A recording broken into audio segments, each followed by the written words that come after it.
जय श्री राम दीदी जी। जय श्री राम। सभी प्यारे दर्शकों को जय जय श्री राम। आशा करते हैं कि आप सभी लोग कुशल मंगल से होंगे। दीदी जी, जैसे कि 12 ज्योतिर्लिंग पे हम लोग सेपरेट वीडियो बनाने वाले हैं, तो आज पहला दिन है, तो आप प्रथम जो हमारा ज्योतिर्लिंग है सोमनाथ ज्योतिर्लिंग, उसकी कथा विस्तार में सुनाइए। बहुत सुंदर प्रश्न है। सावन का माह भी आने वाला है और महादेव के भक्त, हम सब लोग महादेव के भक्त हैं, माता पार्वती के भक्त हैं। तो कांवड़ भरने के लिए हरिद्वार में, जैसा कि मैंने कल के वीडियो में आपको बताया था कि कैसे कांवड़ भरने के लिए लाखों करोड़ों लोग कितनी दूर दूर से आते हैं महादेव को प्रसन्न करने के लिए। महादेव ने तो ये तक कहा कि आपके पास कुछ भी नहीं है तो आप अपने आप को हमें समर्पित कर दो, हम आपकी रक्षा सुरक्षा, आपका भार सब वहन कर लेंगे, बस निर्मल हो जाओ। ये महादेव का वक्तव्य है, निर्मल हो जाओ। अब निर्मल व्यक्ति कैसे होगा? निर्मल होने के लिए व्यक्ति को क्या करना पड़ेगा? आपने देखा होगा कि मनुष्य की प्रायः एक आदत होती है कि वो सरलता से उससे कहो सुधर जाओ, कभी नहीं सुधरेगा, चाहे हम ही क्यों ना हो, आप ही क्यों ना हो, कोई भी हो। अगर किसी चीज़ में मन हो गया तो वो बहुत बड़ी देर में समझता है, लेकिन हाँ उसको अगर ठोकर लग जाए, उसको कोई ऐसा उसके साथ में घटना हो जाए तो फिर वो बहुत जल्दी सुधर जाता है। ये मनुष्य की आदत होती है, स्वभाव होता है, क्योंकि मन है ना, ये मन बहुत चंचल है और व्यक्ति को कहीं ना कहीं ये जो है विचलित करता रहता है। कभी इंद्रियों के द्वारा, मन तो है ही इधर उधर भागने वाला चंचल मन, और हमारी जो ये नाक, कान, आँख, जीभा, इसके ये हमारी जो इंद्रियां हैं, इनके द्वारा कभी ना कभी ये हमें बहुत ज़्यादा विचलित करता रहता है। तो ऐसी घटना सोमनाथ जी, पहला ज्योतिर्लिंग महादेव का जो इस पृथ्वी पर स्थापित हुआ था, उसको सोमनाथ ज्योतिर्लिंग कहते हैं।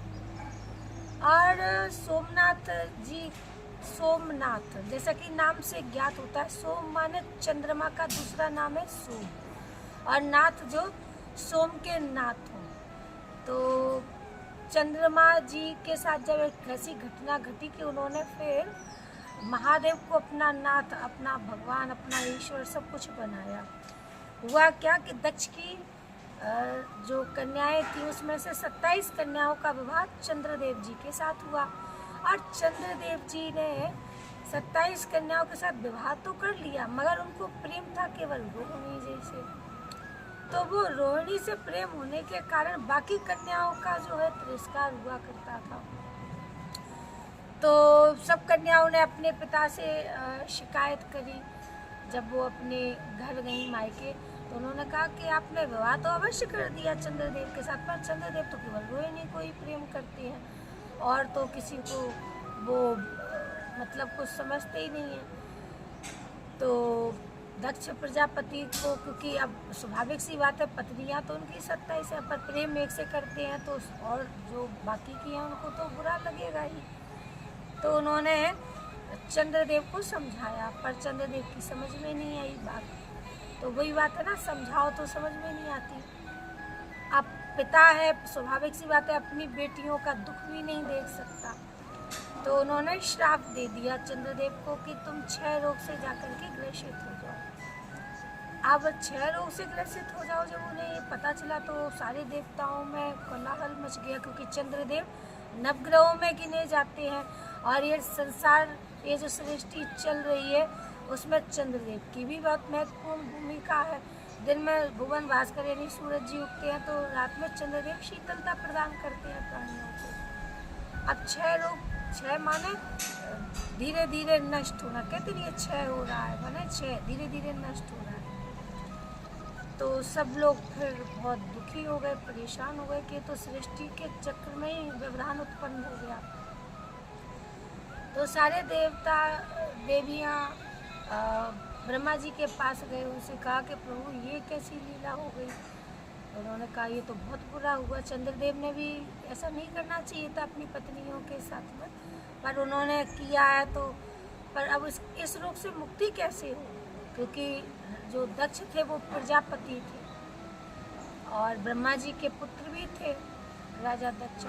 तो अब उनसे उस समय किसी में इतनी वो भी नहीं थी कि कोई उनसे कुछ कहे कि तुमने ऐसा क्यों करा। ठीक है, उनके जमाता लगते हैं, वो चंद्रदेव के ससुर भी हैं। तो बात जो है चली।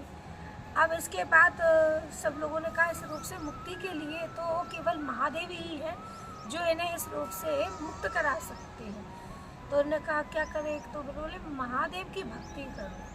तो उन्होंने महादेव की भक्ति करी। तो महामृत्युंजय मंत्र जो है आपने सुना होगा, ओम त्र्यंबकम यजामहे सुगंधिम पुष्टिवर्धनम उर्वारुकमिव वंदनात् मृत्युर्मुक्षीमामृतात्।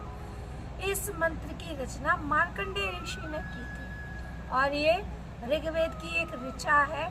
जब मार्कंडेय ऋषि का जो जन्म था वो उनकी बाल्यकाल में ही मृत्यु लिखी थी, लेकिन वो मंत्र को उन्होंने सिद्ध करके महादेव से वरदान पाया। यमराज के पास में भी वो नहीं फंसे और उन्होंने महादेव को दोनों हाथों से आलिंगन करके अपनी रक्षा के लिए महादेव को पुकारा। तो महादेव ने उनको फिर उस अल्प मृत्यु से मुक्ति देकर उनका जीवन लंबा कर दिया। तो वो मंत्र जो है उन्होंने फिर सार्वजनिक करके चंद्रदेव को दिया, चंद्रदेव की रक्षा के लिए। और फिर चंद्रदेव जी ने कथा, तो कहते हैं ना कथा विस्तार से सुनानी है तो समय बहुत चाहिए और उसके लिए फिर वीडियो लंबा हो जाएगा, तो संक्षिप्त में कुछ कथाओं का सार बोलना चाहिए। तो प्रभास क्षेत्र काठियावाड़ा बोलते हैं स्थान करके गुजरात में। तो समुद्र के किनारे वहीं सब लोग गए चंद्रदेव के, क्योंकि शरीर उनका क्षय हो रहा था। तो वहाँ फिर चंद्रदेव ने उस मंत्र को कई बार उसका जाप किया और लोगों ने भी उनकी रक्षा के लिए जाप किया। और फिर इस प्रकार वहाँ पर महादेव प्रकट हुए ज्योतिर्लिंग के रूप में और उनको वहाँ पे अपने ज्योतिर्लिंग उन्होंने स्थापित करा और चंद्रदेव जी को वरदान दिया। बोले कि प्रभु आपने वरदान दे दिया है तो अब तो कोई बात ही नहीं। बोले देखो तुम्हारे ससुर चंद्रदेव के ससुर माने प्रजापति, बोले वो भी प्रजापति, उन्होंने जो क्षय होने का श्राप दिया वो तो घटेगा, लेकिन इस मंत्र के प्रभाव से जो तुमने कहा है, गाया है, तो उससे तुम जो है जो तुम्हारी कलाएं हैं जो एक एक करके घटेंगी श्राप के कारण, तो तुम कृष्ण पक्ष में एक एक कला घट के जाएगी। तो इस तरह तुम्हारा 15 दिन में हास होगा, मतलब तुम क्षीण हो जाओगे। लेकिन शुक्ल पक्ष जैसे ही आएगा तो उसमें तुम्हारी एक एक कला बढ़ती जाएगी और पूर्णिमा को तुम पूर्ण हो जाओगे। तो इस प्रकार जो दक्ष प्रजापति का श्राप है वो भी चलेगा, लेकिन महादेव को महादेव की भक्ति करी है तो महादेव ने कहा तुमने मेरा नाम जपा है, एक महामृत्युंजय मंत्र, अगर कोई ऐसा मंत्र है बलवान कि जो कोई भी बीमार हो, दुखी हो, रोग से पीड़ित हो और वो उस मंत्र को करता है तो प्रभु जरूर कृपा करते। अकाल मृत्यु कहते ना, अकाल मृत्यु वो मरे जो काम करे चंडाल का, काल भी उसका क्या बिगाड़े जो भक्त हो महाकाल का। तो जो महाकाल का भक्त होता है और तो महाकाल उसको अकाल मृत्यु नहीं मरने देते। इस प्रकार उन्होंने चंद्रदेव की यानी कि सोमदेव की रक्षा की और उस ज्योतिर्लिंग का नाम उन्हीं के नाम से, क्योंकि चंद्रदेव का नाम सोम है, दूसरा तो सोमनाथ, यानी कि सोम माने चंद्र के जो नाथ है सोमनाथ, तो उस नाम से वो वहाँ ज्योतिर्लिंग स्थापित हो गया। और प्रथम 12 ज्योतिर्लिंग जो 12 ज्योतिर्लिंग है उसमें प्रथम ज्योतिर्लिंग सोमनाथ कहलाते हैं। और इस मंदिर में इतना सोना था, इतना सुंदर था वो, और 17 बार आक्रमण करके मुगलों ने उसको छिन्न भिन्न करने का प्रयास किया, लेकिन भगवान के भक्त हैं, समय समय पर भगवान के लिए अपना जो है समर्पण भाव दिखाते हैं और उस ज्योतिर्लिंग की उन्होंने रक्षा करी और आज भी वो स्थापित है। कभी समय मिले तो अवश्य आप जाइएगा। अगले वीडियो में आपको अगले ज्योतिर्लिंग के विषय में बताएंगे। तो आप सभी ने मुझे ध्यान से सुना, उसके लिए आपका बहुत बहुत धन्यवाद। जय श्री राम, जय हिंद, वंदे मातरम।